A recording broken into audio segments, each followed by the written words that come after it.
Hello, everybody. Welcome. Hi, Audrey.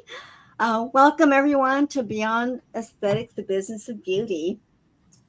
We have today a very special guest, and I'll tell you more about her in just a little bit. But just like to let you know that Beyond Aesthetics, the Business of Beauty connects aesthetic providers with expertise, information, and resources to improve and scale their practices.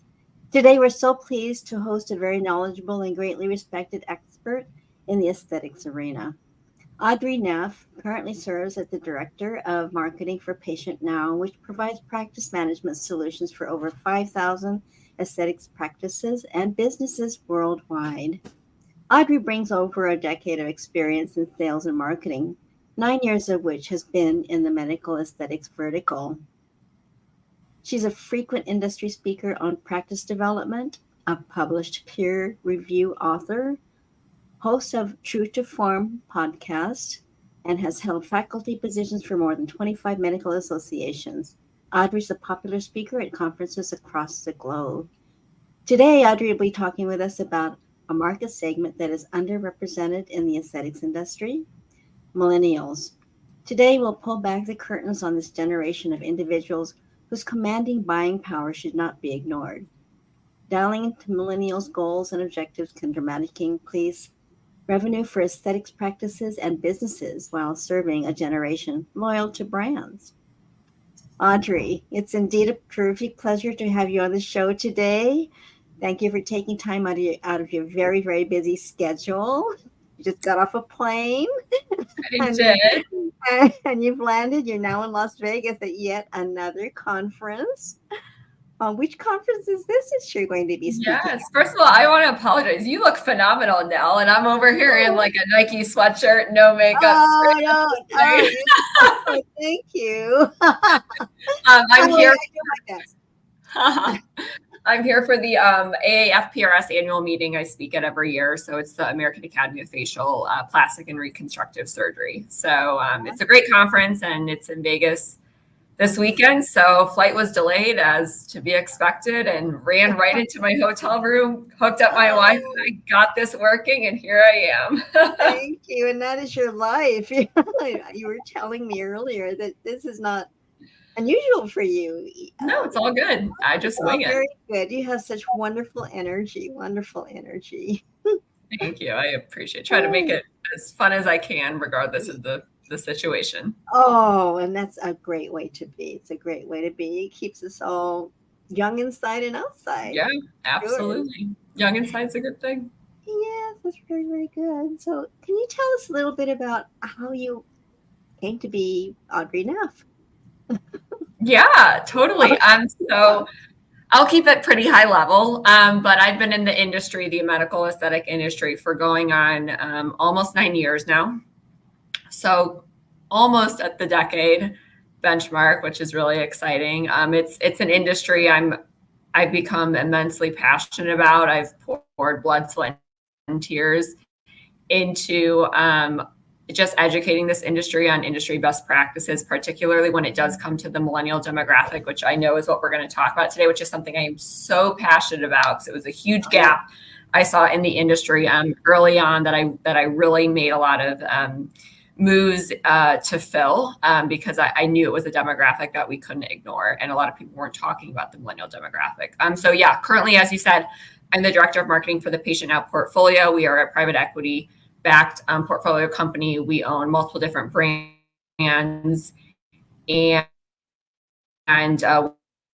we serve around 5,000 practices globally, and resources and energy to speaking and educating around the industry, which is really what fuels my fire at the end of the day. So I am super excited. I know this is kind of impromptu, but I am one of those people. I'm like, if you ask me to do something, I'm always like, sure, just tell me when and where, and I will be there. So. And I'm so lucky that you did take my invitation. You accepted my invitation because this is such a treat, such a treat. The kind of person you are, I can tell through and through. So fantastic, fantastic. So let's see. There's going to be a little. If people would like to get a hold of you, I have all this contact information. Sure. So anyone can email me. It's aneff, ANEFF at PatientNow.com. I'm not going to give out my mobile number on a public platform, which I've made the mistake of doing before. But I'm very responsive to email. Very active on LinkedIn and Instagram. Those are kind of my two social media platforms that I use for business. So anyone can get a hold of me on those or email me directly as well. Like I said, at aneff@patientnow.com. And indeed, my gosh, what a generous offer too, because Audrey is such a resource, very much so. You're so sweet.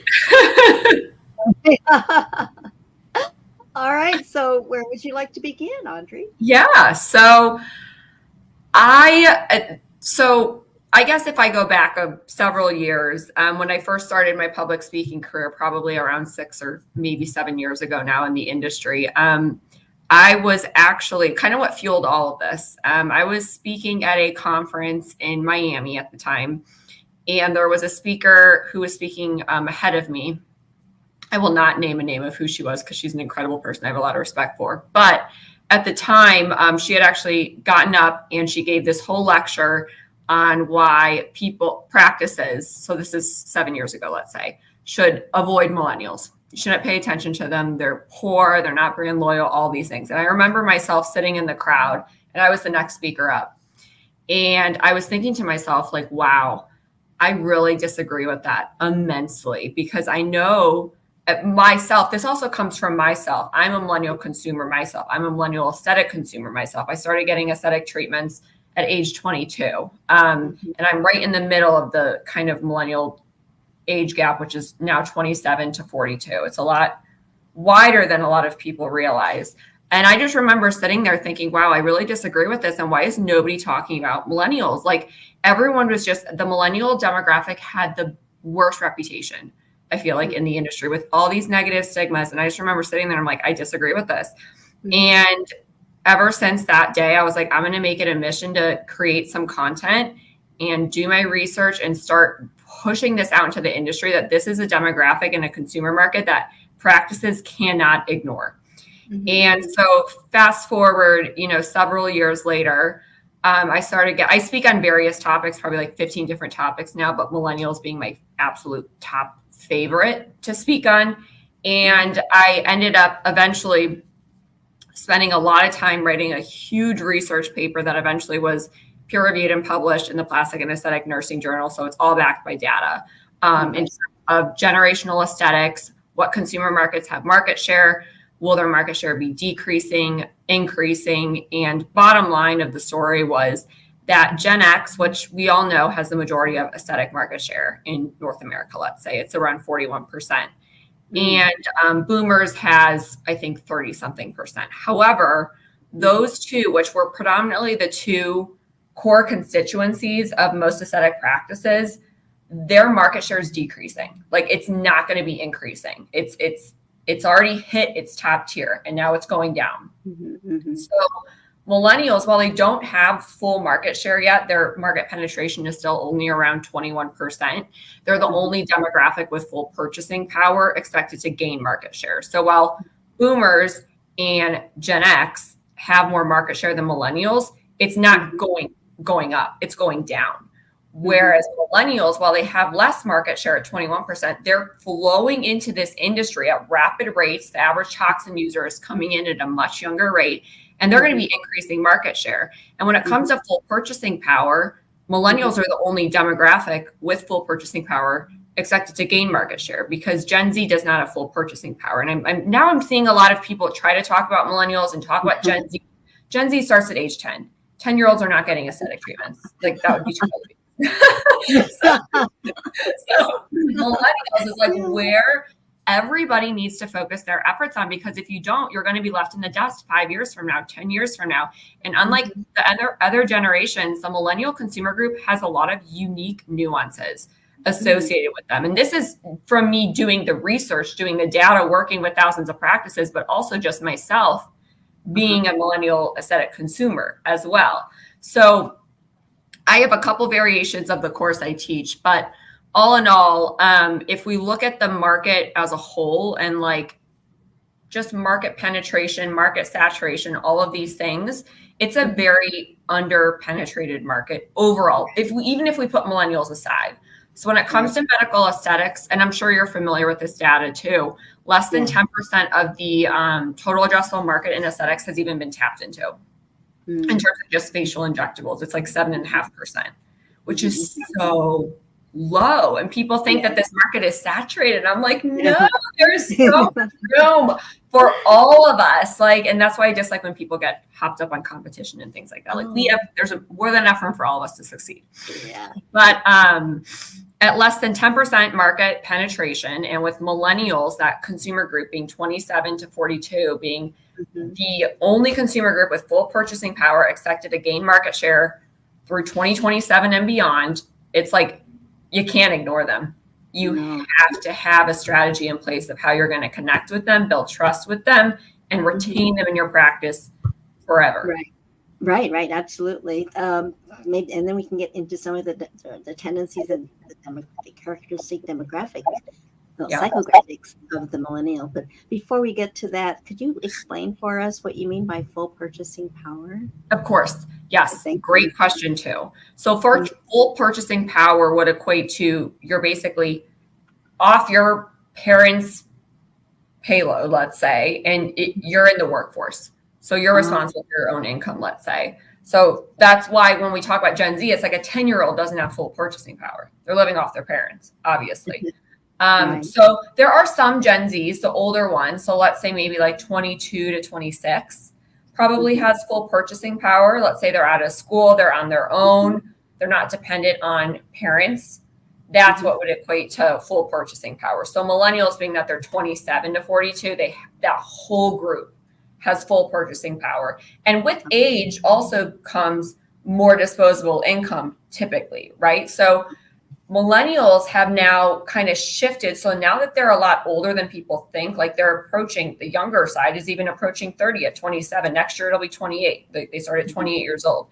They're moving into their, perhaps, depending, what they do for a living, their prime earning years as well.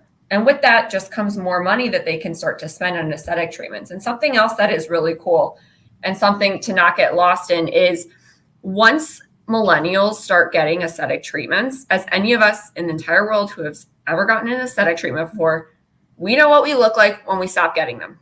So once we start, we're not stopping. Just like it is with hair, with nails, whatever it is, it has become a mainstream part of a millennial's beauty and health regimen. And once they start doing it, it's very hard to stop. So they will go the extra mile and budget for it if they are maybe not in a prime earning year yet, just because of the society that we live in now. And it's an exciting time too, because years and years ago, aesthetic treatments used to be like so hush hush. Like, oh, I don't want my neighbor to know I got Botox, whatever it may be, like with Gen X and boomers. And now it's like millennials want to shout it from the rooftops. I get Botox. I have lip filler, whatever it is. I'll put this away on social. So it's a very unique consumer group to deal with, but it's a very exciting consumer group to deal with at the same time, because they come with things that are very valuable for practices when it comes to marketing, social media, before and after photos. Millennials are typically okay being like, yeah, you can use my photos. It's okay. Whereas other generations are like, no, I don't want my photos out there. And things like that. Okay. So they come with some nuances for sure, but they come with a lot of value as well, which I think some practices can sometimes oversee. All right. Well, and there's a lot there. You packed a lot in those the kind of intro into the world that you're in. We do have some slides. Would you like to go to that? Yeah, absolutely. All right. Okay. Let's put them on the stage here, and there Yeah, we go. definitely. Can we see? Can you So, see? yes, I can see them. Okay. So this Great. is some data. I love data. I love knowing what's going on in the industry. I typically start off really any presentation I give in the industry, like lecture I give, and I give like 45 a year, always with data, because I think it's very, very important that all of us know where the industry is and where it's going. So Right. long story short, medical aesthetics, it's a very exciting industry. It's still a niche industry. It's still small, but it's growing exponentially. And in 2022, as you guys can see on the screen, estimated $17.8 billion industry, and compound annual growth rate will be growing double digits if we want to go to the next slide. So it's a great time for this industry. So these are 4 reasons why the industry will continue to grow. Low market penetration, which I kind of already alluded to. So less than 10%. It's around 7.5% of the total addressable market in aesthetics has even had some type of injectable before. If I even go further than that, less than 1.25% have had some type of skin tightening treatment. So this just speaks volumes to the opportunity that is still wide open in this industry. Millennial opportunity and adoption is second. Obviously, that's what we're focusing on today. Continued innovation. I love this. This is one of the million reasons I love this industry, is because every single 6 months, I feel like something new is coming into the market. And obviously, if we're, Europe, I would say is probably like 5 years ahead of us in terms of innovation and getting things approved and into the market. I think the US is a little behind on that front. But regardless of that, like, we have so many different things coming in. Last year we just introduced a new toxin. There's going to be another new toxin coming in. So we have this continued innovation, whether it's injectables, whether it's regenerative medicine, whether it is energy-based devices, so much innovation, which is exciting. And then economic resiliency, I wanted to add here as well, because obviously there's a lot of talk around macroeconomic factors. And on a positive note, I want to go back and kind of set the stage saying that, this industry was still an industry back in 2008 when we went through that entire, housing crisis. Oh, yes. And it made it through COVID. And it's made it through this last year as well, the last several years, right? So I don't want to say anything's recession proof. I don't like when people say that it's a recession proof industry, because that's very false, because it obviously falls on how someone's business protocols are in place. But it is a resilient industry. And with that note, there's a reason why we've kind of moved into this consolidation stage as well in the industry. We're seeing a lot of private equity and private investment groups coming in, doing roll-ups, acquiring practices. We have so many phenomenal franchises, de novo builds opening up around the country and expanding, which is very exciting. So all in all, it's an exciting time for the industry. These are just 4 reasons why the industry will continue to grow. Obviously, my passion lies with the millennial opportunity and adoption. So Yeah, second item there. Yes, absolutely. What's so exciting? So I guess we can go to the next slide then. Yeah, which is that? Yes, yes. My favorite thing in the whole world. Yep. We can go to the next one. Okay. So why millennials? So this is another slide I like to show kind of in my intro when I talk about them, is for those of us, and every single practice owner, I feel like we all have millennial consumers, and we all have younger consumers entering into our practices. And we've probably already all noticed that the user of an aesthetic treatment is coming in at a much younger age. And it is because of the whole concept of prevention versus correction, right? It's much cheaper to prevent something than it is to correct something. So this falls more so on the younger cohort of millennials versus older, since in that case, it could be corrective in some way, which is great. Prevention is cheaper than correction. Hyper-focused on prejuvenation is the term the industry uses versus rejuvenation.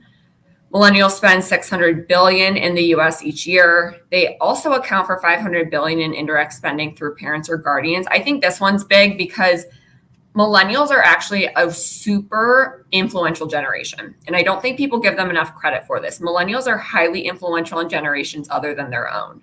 So when it comes to millennials influencing their parents or someone or their grandparents, whatever it may be, like in my case, I influenced my mom to start getting aesthetic treatment. She started getting them a couple of years ago, laser, Botox, filler, all this stuff, biostimulatory. So millennials, they're just very influential because they're a part of this and it's very mainstream for them. So while they have direct spending, 600 billion, they account for indirect spending as well. So when it comes to thinking of what is the lifetime value of a millennial patient in my practice, it's not going to be what they spend with you only.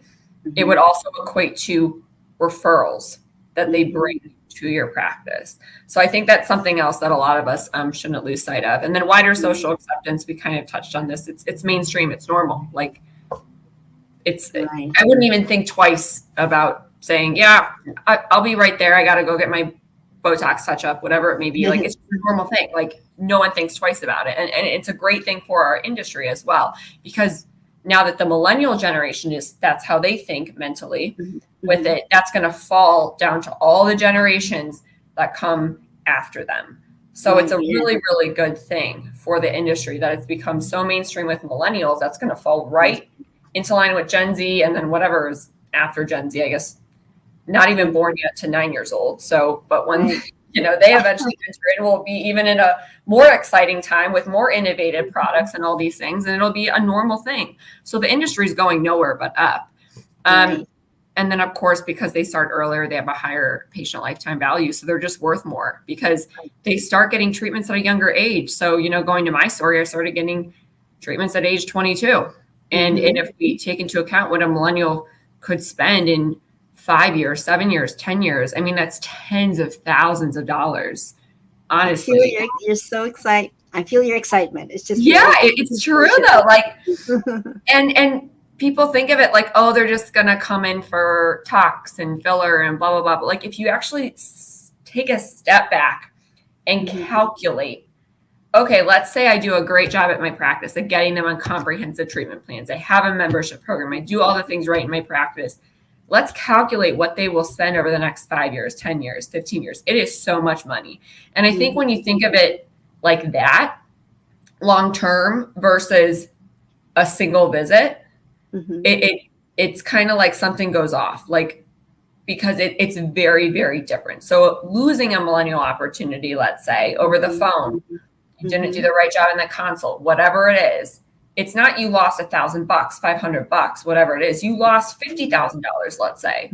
If that was a millennial patient that was going to, because once they start, they're not going to stop getting treated for the next 5 years, 10 years, 15 years. So that's a big reason. The results are positive. They like it. They don't want to do without. Plus all the innovation that you pointed out that's coming out. They're on top of it, aren't they? Fantastic. How about the next slide? Should we move? Yeah, go for it. Okay. So these were just some highlights from the research paper I did last year that was peer-reviewed and published. So the key things here, and I kind of touched on this, was so all in all, industry, and this might be a little bit higher now since this was published last year, but industry was growing at 14.9% compound annual growth rate, and it was estimated to be worth $22.5 billion by the end of 2025. Boomers, which we kind of touched on, so they currently held 24% of the market share last year, yet they're expected to decrease to 20% by 2025. Gen X accounted for 41%, so the majority, yet decreasing 37%. Millennials, here we go, accounted for 22%. It's only a fifth, but they're expected to increase to a third of the market just by 2025, which is what, 2 years, not even 2 years from now.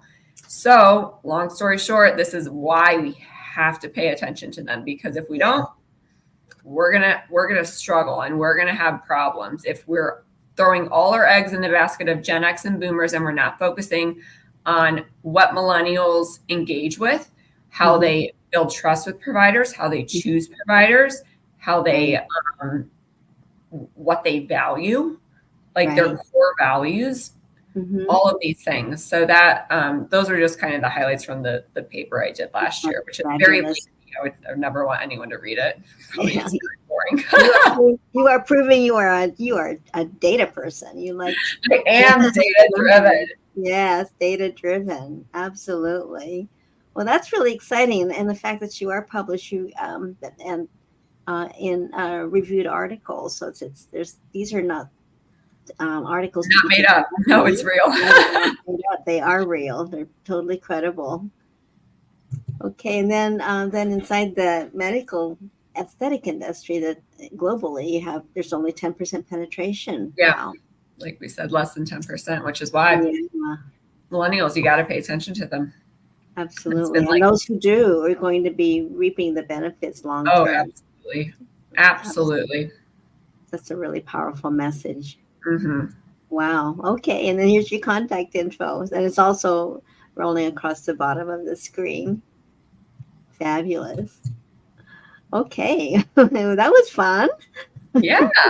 That was fun. Um, Tell us a little bit more. So what are the characteristics of Yeah. millennial, and Definitely. what is the process of decision making that they go through? Absolutely. So they are core, there's core 5 values that they hold. Uh-huh. And it's connectivity. Like Mm-hmm. they have to connect. Like, how are you going to connect with them? They're humans. They want to connect with a human. So that would go into, well, actually, I'll touch that on. I'll put a pin in that. So it's connectivity, convenience is another one. So connectivity and convenience are the first two. Convenience just meaning they have unlimited access to content on their phones, on the internet. You have to be where they're searching. Mm-hmm. Next would be experiences. Millennials care about experiences, and they will pay more for a better experience, statistically wise. After that would be authenticity and relatability. So those are like the values that they hold that are ingrained in most millennials. So you have connectivity, you have convenience, you have experiences, authenticity, and relatability. So pulling those, yeah, absolutely. Those core 5 values, core 5, and then it goes into, so those are the 5 values, okay? And then the course I teach are the core 4 strategies, which is a acronym. I believe this is the term that's called. So the C stands for, this is what I teach when I do this course, which is like an hour to 2 hours long. This is valuable. The C is connectivity. So I go through, okay, how are you going to connect with them? And there are so many different avenues, and we'll stop on this really quickly. Sure. There are so many avenues you have to be present in if you want to connect with the modern millennial consumer. And social media is one of them, of course. But I think 2 that are so often neglected are before and after photos on your website and social, and your Google reviews. And we actually did, this is published in the peer-reviewed article I did. We did a survey with Google on the RX photo side of our business a couple of years ago, where we actually surveyed 1,000 millennial consumers who were researching aesthetic treatments online. And there was a whole data set we got from it. Long story short, one of the questions was, when you're on an aesthetic provider's website, what impacts you the most? And the top 2 responses were before and after photos was 1, and reviews was 2nd. And only were the provider's credentials, they were like in 4th or 5th place.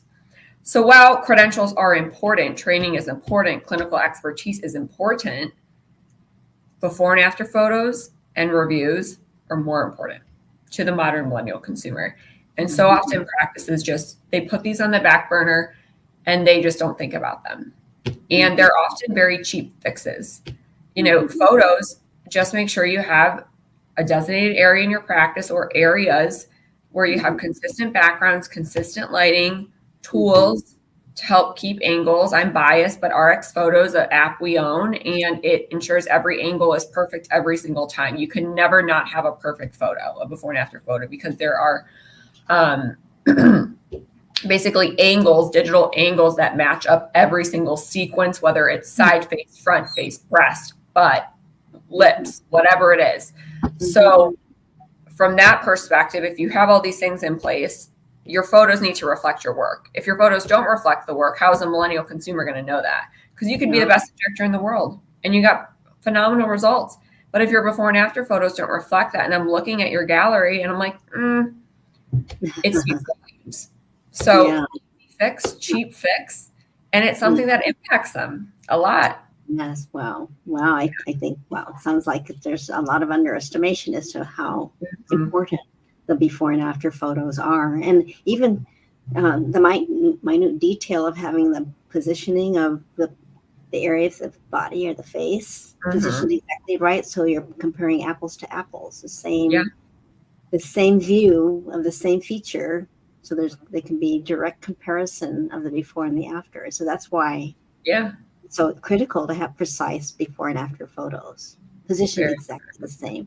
Yeah, exactly. And backgrounds, just being mindful of everything, lighting, limiting variables of differences and things like that. And then reviews is the other thing. And because reviews is huge, like everybody reads reviews. If I ask any millennial consumer or anyone, regardless of age, do you read reviews? Mm-hmm. I'm going to go with everyone says yes. Mm-hmm. And when it comes to reviews, if we go to the Google side of things, it's usually where people go to research, right? Like it's over 93% go to Google. So when you're searching, because the majority of practices are going to be local businesses. So when a consumer is searching, they're searching for someone near them. Because of that, they're typically going to land on a practice's Google business profile before they go to the website. Like that's like almost the first stop, basically, to pass the smell test, if you will. And what are they going to look at? Reviews. If I saw a practice that had 5 reviews, 20 reviews, 50 reviews, and I'm thinking about going and spending $5,000 on a medical aesthetic treatment, no way am I going there. So Right. reviews speak volumes. They build trust. They build credibility. They do so much more than I think a lot of medical providers realize. And I think that it's a mindset shift as well because most of the providers in this industry came from, let's say, a non-cash pay vertical, and then they make a shift over to it's cash pay medicine. It's retail medicine. People don't need surgery. People don't need aesthetic treatments. It's Mm-hmm. cash. It's retail. And once you Right. step into the world of retail, consumers have choices. And when they have choices, reviews play a critical role. And Mm-hmm. actually, if we want to go from like a statistic wise too, I think it's like 94% of millennials read reviews, which is Yeah. a lot. And and I forget the stat around this one, it's high, it's in the 90s. They will avoid a practice due to one negative review. And so With one make. one negative review. And people freak out when I say this, but I'm like, it's okay. Like, let's break this down for a second. Okay. Is the stat from a leveling the playing field standpoint should be for every one negative review a practice gets, you need at least 17 positive to level the playing field. So, and Uh-huh. everyone's going to get a negative review. Like millennials know that. I know that. I think if I saw a business that didn't have a negative review and they had 5.0 star average and 500 reviews, I'd be like, that's a little sketchy, like almost Mm. disingenuous. So Mm. we're all human. Everyone's going to get a negative review. And I think everybody knows that. It's just a matter of what your process is to combat those negative reviews, which is to just have a process in place, a scalable process through technology and front desk training and internal process training of how we're going to consistently pump positive reviews of our happy patients who love us onto our Google business profile so that when we do get that negative review, whether it's a difficult patient, whoever it is, it happens, it's not Mhm. going to impact our bottom line. Right, right, right. So in that case, if there were a negative review that was given, would it be a good idea for the medical aesthetic practice to reach out to? Yeah, absolutely. I Yeah. advise all reviews on Google should be responded to. So Mm-hmm. don't leave them unresponded. I would recommend having like a Google Doc, a template, like they can be canned responses because something that people need to be mindful of is you cannot violate HIPAA. Right. So even if a patient is writing a review and they are a patient, you as the provider, it's a public platform, you cannot acknowledge that they are a patient. So you just have to be very mindful of how you craft the response back. So if someone writes a negative review, you can't write, well, Audrey, you didn't follow the right pre and post treatment protocol and blah, blah, blah. Like, because now you just violated HIPAA and you just acknowledge that they were a patient. Instead, Mm-hmm. let's back up for a second. And that just looks emotional and crazy. if someone's researching, they're like, this provider's a little nutty, maybe I don't want to go there. Like, let's be professional. Let's be, let's take a step back. Let's handle this the right way. Let's not go nuts and write a response and then violate HIPAA. And then we look super just not professional. So instead, I would advise practices to just have some templated response. And perhaps it's like, thank you for your comment. We strive to provide the best possible care for all of our patients. Please contact us directly to discuss further. So you're not actually acknowledging they're a patient. You're being very vague with your response back, but it's coming from a professional manner. You're acknowledging it. You're not violating HIPAA. And so that's okay. So I would advise to respond to every review, positive or negative. You just got to keep that little HIPAA thing right. in mind. So it's a big deal to not acknowledge them as a patient. Yes. Is that's the maybe the rule that must not be broken at all? Absolutely. They could get slapped with regulatory issues. Yeah. Penalty, It can get messy. It can get expensive. You never know. So you're better off playing safe. Just right. Absolutely. Your responses and go that route. So for medical practice to get reviews, how would you recommend that they go about inviting their patients to review? Definitely. There's two strategies I talk about. I call them brain and brawn. So brain would be having some type of technology in place. And there's plenty of systems out there that can do reputation management. We have one in our PatientNow portfolio that's integrated with our systems, but there's plenty of other ones out there. And the key here is technology is scalable. It saves time, it increases efficiency, limits manual work from your employees. So I would advise just having some type of technology in place that can send out automated email and text review campaigns to the patients who love you, saying, hey, please leave us a review on Google, and it takes you right to Google. The thing I would also advise, though, is to make sure that whatever solution you choose, it can tailor based on the treatment received. Because certain treatments, you'd want to ask for a review at different times. Oh, yes. Surgery, different than you would want to ask someone who just came in for lip filler or toxin and they're a younger patient, right? The timeline is different. So, someone that just had surgery, you don't want to ask them for a review the next day when they're not feeling the best and maybe they leave you a horrible review because they're regretting their decision temporarily. So just making sure that whatever software you use can be tailored based on treatment avenue is what I would add. So that's one thing. The second thing would be to just have the internal training in the practice. So how are we going to ask for reviews and when are we going to ask for them? And what is the talk track? So let's say Susan had a phenomenal experience. She finished her 6-month treatment series. Her skin is glowing. She feels phenomenal. She's checking out. It's like, Susan, your skin looks amazing. Oh my gosh, it's been so wonderful to treat you. Just so you know, in the next, hour or two, you're going to be receiving an email and a text message from our practice asking you to review us on Google. As you can imagine, we're a small business. The lifeblood of our practice is the results we achieve for our patients. It would just mean the world to us if you would review us on Google. If practices just ask in a genuine and authentic way, and then you make it as easy as possible, and they get the text message, leave us a review on Google, and it's customized.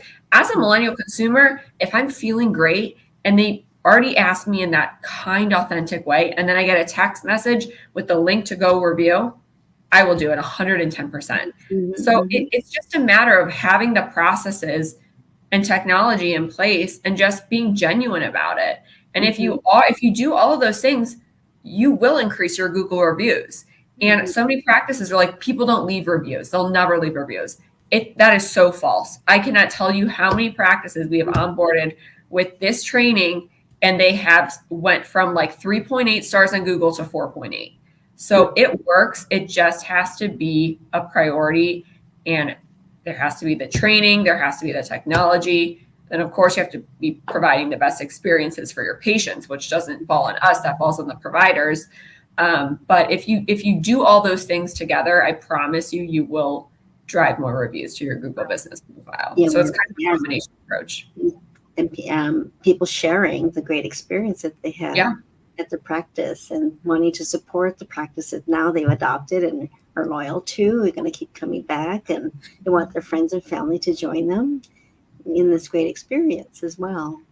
Yeah. That's okay, fantastic. So you mentioned Google. Where does Yelp fit in here? So Yelp is like, I feel like the word nobody wants to mention in this industry. We all despise Yelp. I wouldn't even worry about Yelp, to be honest. I've never talked to a business owner or practice owner provider that likes Yelp. It's like the evil platform nobody wants to deal with. And to be honest, with millennials, like I wouldn't even worry about Yelp.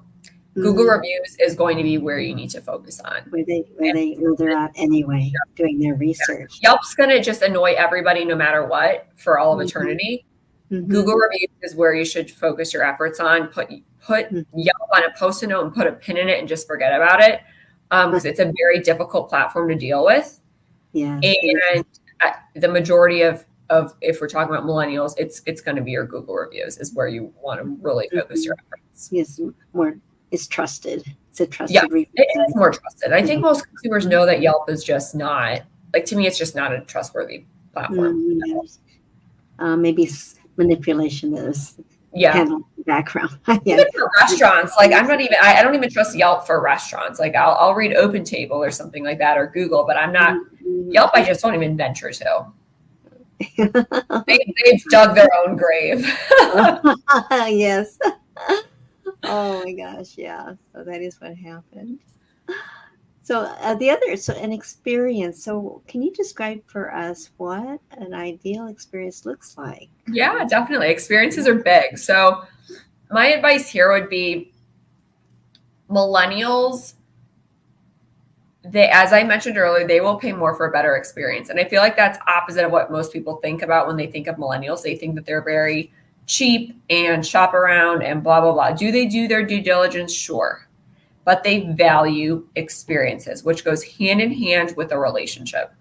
And those of us that are in this industry, we would all agree it is a relationship-driven industry. You cannot treat a millennial patient like a transaction. You have to go the extra mile and make them feel like family. Make them feel like they matter. Make them feel like they are your friend and you love them and you care for them. Like there are so many little things that practices can do to just build relationships at a higher level. And everything is an extension of your brand, right? So the second a millennial walks into your practice, let's say, what does it feel like? Does it feel like a nice place? Does it feel like a luxurious place? Are they greeting people with first names? Are they offering them a beverage? Are they remembering their names when they come in? All of these little things, not making them sit out in the, I don't like the term waiting room, out in the client lounge area for too long. When they bring them back to the treatment room, when the provider goes in, do they remember little things about them? And they don't actually have to remember things about that patient. It could just be every time that patient comes in and because we all know, when you're there getting injections or whatever it is, you're talking about your life to your provider. It's just how it is. Like we just put in all this trust to whoever does our aesthetic treatments, nails, hair, same thing. And when they're talking about these things, take a little extra time out of the day, 20 seconds after you leave that room, go into the patient's chart and write down everything, right? So Susan is getting married. She's going through wedding planning. She just got a new puppy, whatever it is. And so when Susan comes back 3 months later, whether you remember her or not, you walk in that treatment room, you're like, oh my gosh, Susan, it is so great to see you. You give her a hug. How is the wedding planning? How is your puppy? Like these little things that take a little 20 seconds extra time, they go miles. And it just makes them feel like they matter. So I would say it's all about building a relationship and just taking the extra time to go the extra mile, even though it may only take an extra 10 seconds to just make them feel loved. And that really, really goes a long way. It sure does. So picking people to work in a medical practice and a medical aesthetic spa is important to the people who are nurturing, are really great with other people who are caring. Those are the kind of people you want to bring into your medical spa practice, right? People that love people. Yeah. Who have a great aura, vibe about them Yeah. too. Yeah, charismatic even. Hmm. Okay, and then there was two other values that you Oh mentioned. yeah, the other two um, experiences was one. Oh, we were going on the core four I teach. So the connectivity we talked about around reviews and befores. right. Relationships goes hand in hand with experiences. So I'll combine those together. Sure. The other core strategy, because those were the five values, and then there's core four strategies. Is just connectivity, optimizing the follow up, relationships, and experiences. So we already went through three of the four. The other one I would just add is optimizing the follow up. Is, and this is where a lot of money's lost. Is Mm-hmm. millennials are going to call and they're going to be like, I'm not ready to come in yet. The key Mm-hmm. here is, are you trained over the phone?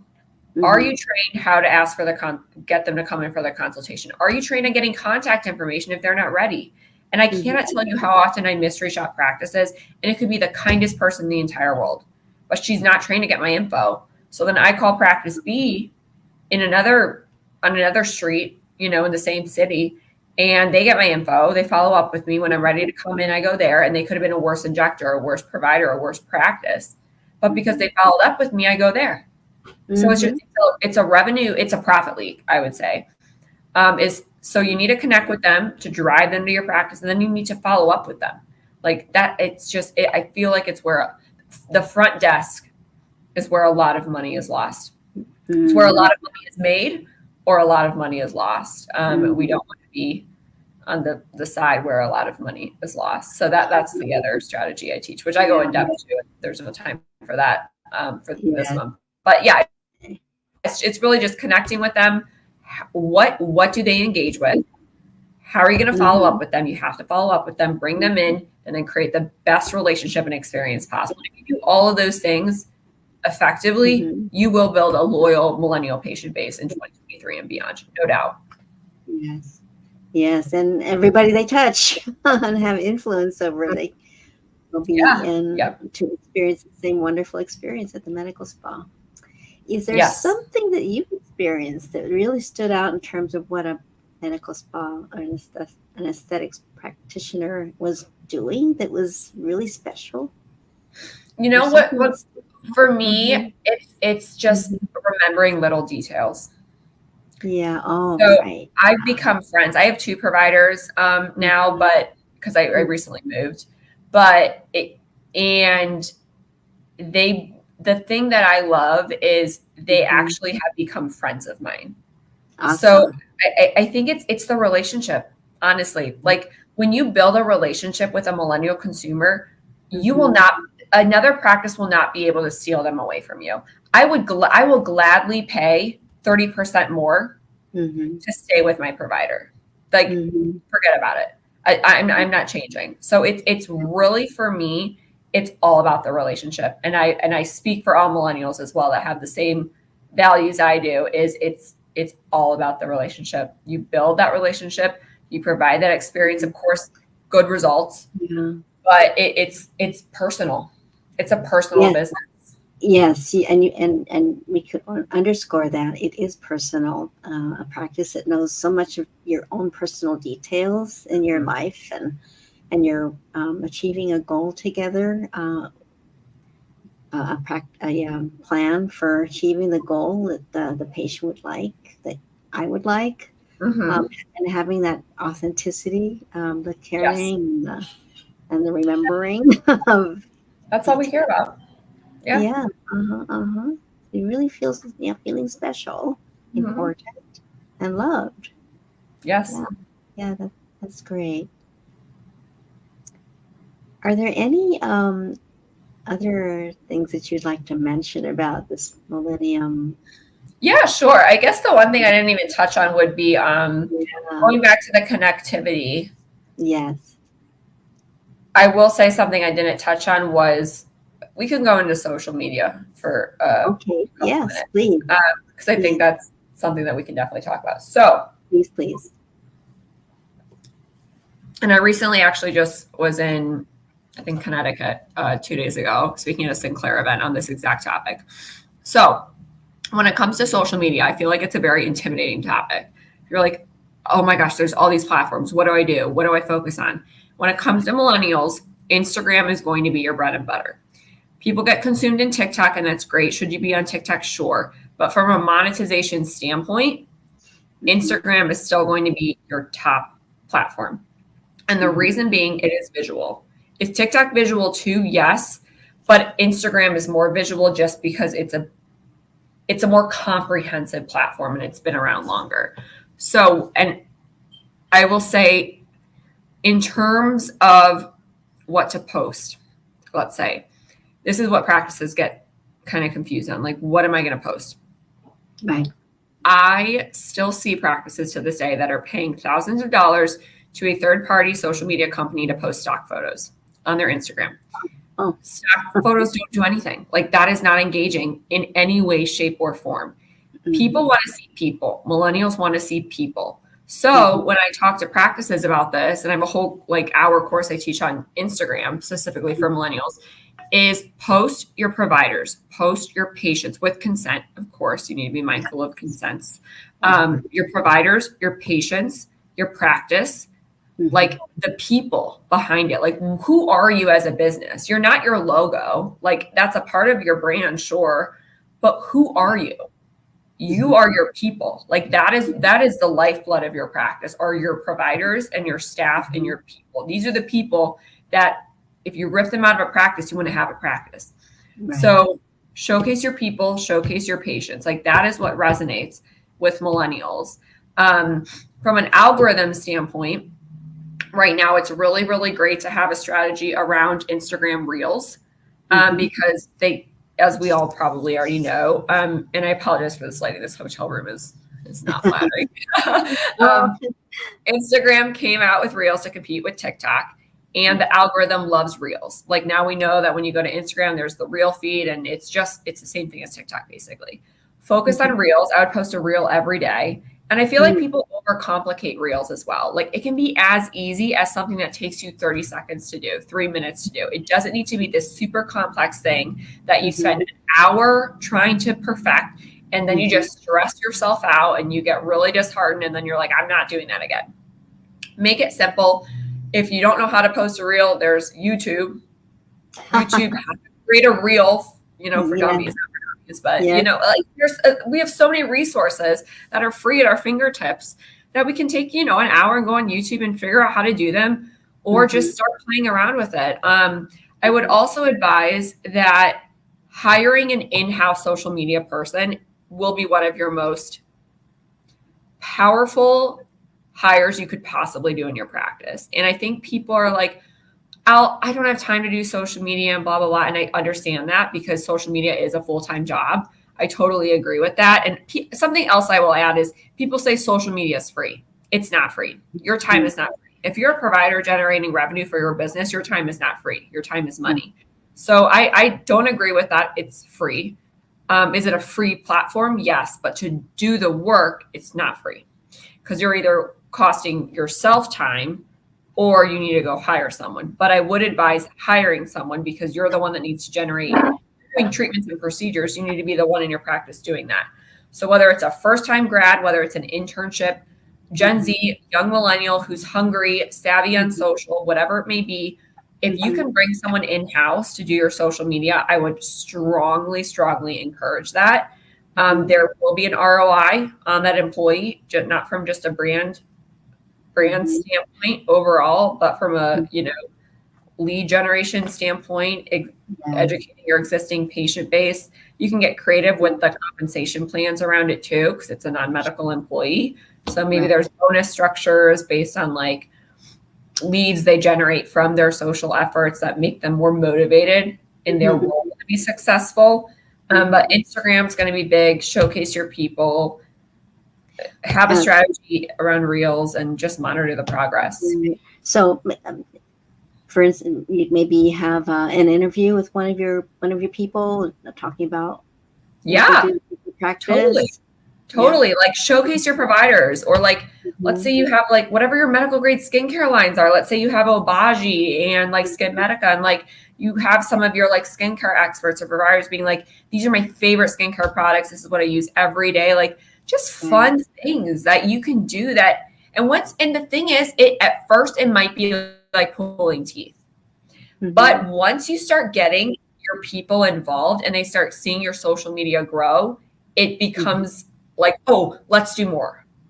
So at first it could be a little bit difficult, but once you build that momentum, they're like, oh, this is awesome. Let's crank this thing. So it eventually becomes this, because is it a collaborative effort? Should someone be managing it and being like, okay, before we leave the practice today, we're going to do this reel, right? So should there be someone managing it? Yes, there needs to be that sole source person, coordinator, manager, director, whatever their title is, intern, managing, delegating the tasks, but it's still going to need to be a collaborative effort because all the providers should be showcased.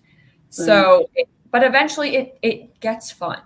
Yes, and I will say that, yeah, exactly. Like it just, that it is what it is. And you can even go as further as some practices are very strange about allowing their injectors to have personal or Instagrams for their own.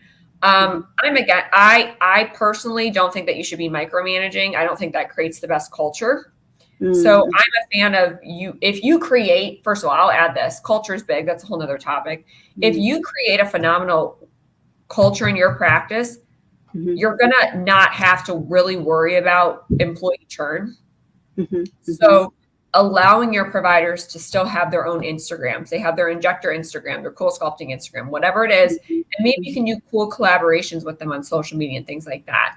Like that stuff goes a long way and it creates excitement in all of these things. So I never advise practices to go down the route of micromanaging and making employees and injectors sign contracts saying you cannot have your own injector Instagram if you work for us. Like I'm not a fan of that. And maybe that's not, some people may disagree with me on that, but that from my experience and working with literally thousands of practices and knowing what has worked best, that is not the route I would advise you go down, because you will eventually lose that employee because it just leads to a not the best culture. Where but also there's the opportunity to increase the footprint. You have exactly the aesthetic practices footprint, and you have the provider's footprint too that you can synergize around. Exactly. It's a win-win. Yeah, and people that are part of a big culture, like a phenomenal culture that they love, and they feel like every day when they come to work, they're with people that are their best friends and their family, and they feel like they're all a part of something bigger than what their own individual role is. Like, yeah, you just may be an injector or the practice manager or the front desk coordinator, whatever it is. But when you build that culture and everyone comes to work and they're like, we're a part of something bigger. Yes. That's the level that you want to get at. And micromanaging is never the way to get there. No, it never is. Don't allow personal freedoms to exist. You need to have autonomy. Yeah, flow freely. Absolutely. Yes. So I love it. So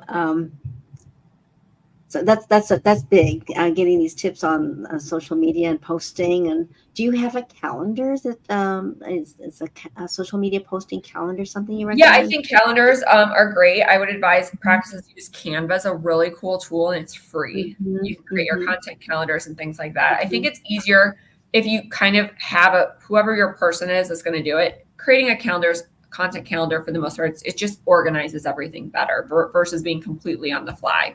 Obviously, can things be on the fly? Sure, especially when it comes to like Instagram stories. You're not going to plan those out. Those are just going to be like, let's post away all day long, because that has a very different purpose. But I think it's always great to be organized, have a content calendar, archive content. Maybe you even have like a day a month where you bring in a camera crew and you film content all day long, and you have all that archived for the next 60 days, let's say. So there's so many of my dear friends that own multi-location med spas. They dedicate like one day every 2 weeks, and they don't actually go in the practice. Like, they won't inject that whole day. They'll spend the whole day doing content, and then they just rack it up, and then the next day they're injecting all day long. But they spend one day every 2 weeks, every 3 weeks, where they get their makeup done, or they get their makeup done themselves, whatever it is, whether they get it done or do it themselves, and they just film stuff all day long. And it's like, it might be annoying and like you're like, man, do I really want to do this? It's worth it at the end of the day, because it's like, now I have all this content in a library and in an archive that I can use for the rest of the month.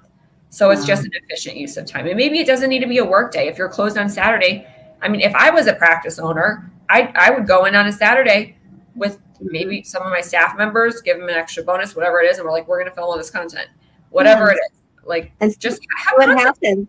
Create. Yeah. Exactly. Have fun with it. And it's for your patients, it's for your future patients too.